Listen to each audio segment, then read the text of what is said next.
Getting lean 101. What does it take, right? What does it take? It takes tracking your calories. It takes having multiple small meals throughout the day, not one large one at night. It takes proper sleep, which means getting to bed around 10 o'clock, 11 o'clock latest. It takes a morning walk and a night walk. I mean, these things add up, okay? And it puts your body in a proper operation machine, I guess we're going to call it. Your body's not a machine, right? But kind of get what I'm saying there. And so let's start with the first thing, the meals. I think anywhere from 3 to 5 meals per day is good. It's a good range right in there. I like 5 better than 3. 4 is all right. I like 5 the best, which means let's just use me for an example. I'm eating at 8 a.m. I'm eating at 11 a.m. I'm eating at 2 p.m. I'm eating at 5 p.m. I'm eating at 8 p.m. Now let's say I'm having 2,500 calories. Divide that by 5. 500 calories per meal. Now let's say I weigh 158 right now, which I do. I'm 158.7 exactly this morning. And let's say I train very hard, right? Which means I need a higher protein intake than someone who doesn't train as hard. And a good rule of thumb is 1 gram of protein per 1 pound of lean mass. Now, what does that mean? That means, let's say I stripped all my body fat away, right? I was just skinned alive. How much would I weigh? I don't know, 140, 145, something like that. So that means I need to have 140 to 145 grams of protein per day. Now, if you divide that by 5, over 5 meals, then what is that? It's around 28, 30 grams of protein per meal.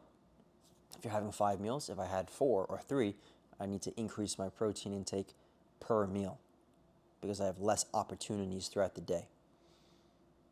So pick 3, 4, or 5 meals per day. That's my suggestion for 99% of people out there. And don't go below 3.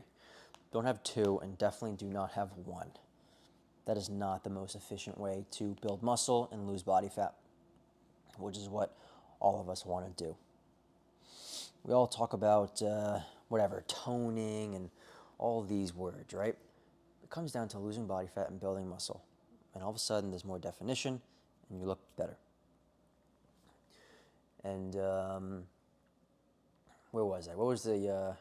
oh, right, okay. So now, how many calories are in a high protein source, like chicken or turkey? 30 calories per ounce, 7 grams of protein per ounce.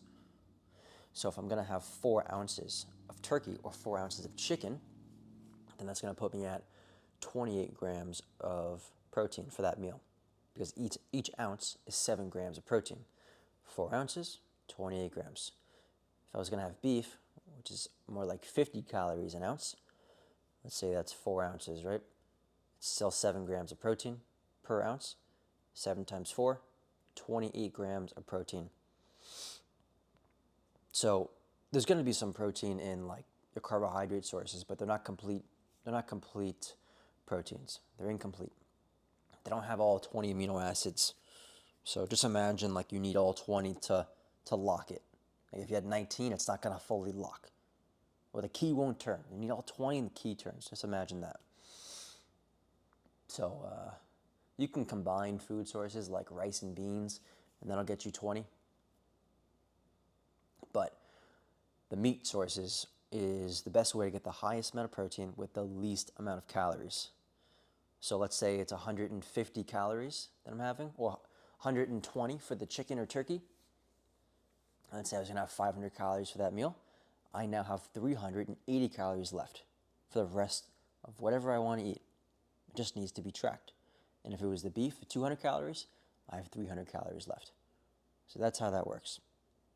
Now, the second thing is your sleep. Sleep is unbelievable what it does.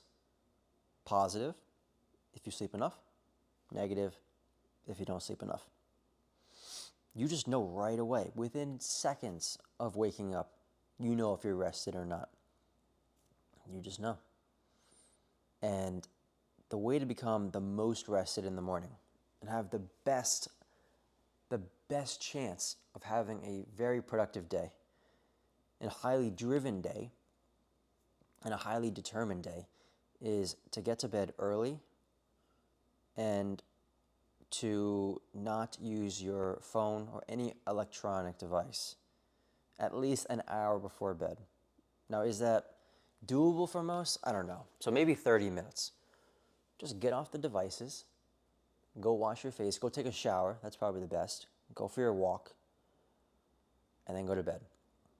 And try not to look at your phone because it takes time for your melatonin, which is going to make you tired and sleepy, to kick in.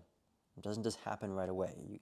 You know, if you sit in bed and scroll Instagram, you can't fall asleep because the light affects your melatonin from being released. You can take melatonin, but it's not the same as the natural process. And you know this. If you go to bed after watching TV and go straight to bed, or go while you're scrolling Instagram and you go straight to bed, you do not get a high quality sleep because you don't remember your dreams. And that's the number one indicator if you got a really deep REM sleep, if you can remember all your dreams. And they're very vivid dreams. And you don't want to go to bed past 11, really. For the most part, you really don't. Because if you've gone to bed at 1 a.m. and you've gone to bed at 9 a.m. or 9 p.m. The day before, you know there's a difference between how you feel the next day. You feel more rested the earlier you go to bed. So just try it and you'll know. You know you don't feel as rested if you go to bed at 2 a.m. and wake up at 10, even if it's 8 hours. It's going to be a higher quality of sleep and a deeper sleep if you go to bed at like 9 or 10 and wake up at like 6 or 5, 6, or 7, whatever. I mean, one of those. I'm just using the 8-hour rule. It might be a little bit different. Some people could probably get away with 7 hours. Some people, they need 9 if they're training super hard and they need more recovery. And the third thing is, I think it was the daily walks. The daily walks, first of all, the first thing you want to do in the morning is go for a walk. You want to get outside and get sunlight. What does this do? It sets your circadian rhythms, which is highly important for when you're basically telling your body, time to wake up. And then at nighttime, time to wind down. Simple as that. The body likes to be in a routine. So the first thing is sunlight right away. But when you want to go to sleep, pitch black. So you want to get into a habit of getting sunlight exposure right away when you wake up. And then at nighttime, in the last half hour or hour, you want to be in darkness or dim the lights. You don't want a lot of noise. You don't want a lot of screens. You want to wind down. It takes time. And the reason you know it takes time, or I know it takes time, is because about maybe half an hour of not watching TV, no screens, no Facebook, no Instagram, no nothing, you start yawning. And to me, that's right when melatonin's being released. I don't need a scientific study to prove that. I can just feel it. And I know everybody else feels that too. So, track your calories. Protein intake is the foundation of the meal. Use my blueprint of the meals, just structured how you want to. The protein intake is going to vary depending upon how muscular you are, how lean you are, how hard you train, those things. And if you want to comment below, I'll help you. we'll kind of talk about it and see what your workout structure is like. How much do you weigh? How lean are you? And then I can give you a good general idea of how to structure it, different food sources, whatever. And what was the last thing? The third thing that I was just talking about, the walking, right? So these three things are the foundation. Track your calories, proper sleep, daily walks. Do these three things and you will lose weight if you're in a deficit. Proper sleep, daily walks. And you're overall going to feel fantastic.